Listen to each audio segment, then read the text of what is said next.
morning. My name is Brian Crow and I'm president of Pu'uwai Canoe Club. Whether you're joining us here down at the Wailua River in Kauai, or you're watching us on YouTube or our website, we'd like to welcome you to our first of 3 clinics on outrigger canoe paddling. We are very fortunate this year to have with us 3 excellent paddlers who are now coaching for us here at Pu'uwai Canoe Club at the Wailua River in Kauai. Luke Eslin, Kelly Foster, and Jeremy Cole are our new coaches this year. These are probably names that are very well known to you. If not now, they will be by the end of this clinic. Also, Laola Lake will be here providing safety tips and information that are absolutely essential to guard your friends, your equipment, and your companions on the open ocean. Because mistakes happen, accidents happen. We have to be prepared for them. Now, a lot of you have been through this. I'm going to try to go quickly through the OC1 and go to the OC6 because that is coming up. How many have not been through an OC1 safety clinic before? How many have not? Oh, okay, thank you. First of all, before you even embark out on the OC1, you should have your boat equipped with certain things. Can anybody tell me what this boat is missing? It's very evident to most. Anybody know? Just look right. Thank you. A leash. I have to go. Am I got a leash? Oh, I got a leash. Okay. I like to try to keep my leash on the boat at all times. It's hard when you have husbands and wives. Husbands do stuff. They take off your leashes. They go, "Where's my leash?" So I like to just keep it on. The more things you keep on your boat, the less you have to worry about when you go to do a run. Because a lot of times you get the call 10:30, we're meeting at 11, and the less you have to worry about what you have on your boat at all times, the better. So I like to leave the leash on the boat. The other things, this, I'm going to have Tenley come up and tell you what this is. This is something too that Tomo and I have, he makes a little packet like this. The rougher the ocean, when there's really a lot of white caps out there, this is something that I'm not sure where you can get them. I don't know if the life has them, but what this is it's a long flag. It goes out, it stretches out to about 27 feet. And this is in case of emergency where somehow it's white capping out there, you're in trouble, and they're doing an air search for you. Sometimes with the boat upside down, they can't see a 22-foot white boat with so many white caps out, but they can see this from the helicopter. And I don't really want to stretch it out because then somebody's going to be responsible for rolling it back up. So that's kind of a bummer. So that's what that is. What this is, and this is important, and let me get back to, here's what can happen out on the ocean. Either your equipment failure or your physical failure. So we're covering now, both of those things. One of 2 things is going to happen. Either you're going to get hurt or your boat or equipment's going to get hurt. The other thing that you should always have is an extra paddle.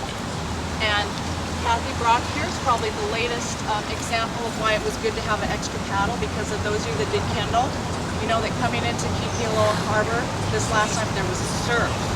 And I don't know the exact story, but I do know that she broke a paddle. But luckily, she had an extra paddle on her boat. Is that right? And so she was able to get her extra paddle. And I know that for myself, I've broken a paddle twice outside surf. Once outside first grade, and once outside Anini. If I didn't have an extra paddle, that would have been a bummer. Years ago, only 2 people carried extra paddles. I think Hippo and Arthur Chow. And then I started carrying one. People started like thinking, "Oh, good, we got an extra paddle for it." But as things happen, you start to see how important it is. So how you put your extra paddle on your boat is important as well. Here, you can actually, if you have no place else to put it, this bungee, you could actually string it under here. You could string it under here. Like this. And then I tend to tape it down so it doesn't flap around. Okay, the other way is, I see a lot of people, put it like this. Now, I used to tape it to that until one day I realized that I took the tape off because I'd broken the paddle, and or I'd lost the paddle and I had to go get it. And then all of a sudden I can't retape it because the tape's now not sticky anymore. So it's better to use, either you can get little Velcro things that you can get at Home Depot, or rubber is good too, so keep that in mind. Taping is not the best option. You want something that you can then, when you don't need your extra paddle anymore, put it back on. Waterproof for cell phones. If you have a flip phone and you have a SIM card, you can go to Walmart and get a really cheap bar phone for 19 bucks. Take your SIM card out, put it in the bar phone, stick it in here, and then you've got, that's one way you can do it. I now own an extra little waterproof VHF. I like to have this in situations where I'm going to be somewhere where I don't think I'm going to get cell phone coverage. So this is good. And plus someone is constantly monitoring channel 16 all the time. You might not get your friend that you think you're going to call, or Tony's not picking up his phone and I need help. Okay, well somebody on channel 16 emergency is listening. You need help, you call channel 16, you'll get response right away. So that's why I like to have this. Let's see what else. Oh, okay. The other things that can happen to you, broken paddle, you can solve that by extra paddle. Now, Andy Penny and Maui used to do this. Okay, so broken cable. What are you going to do if your cable breaks?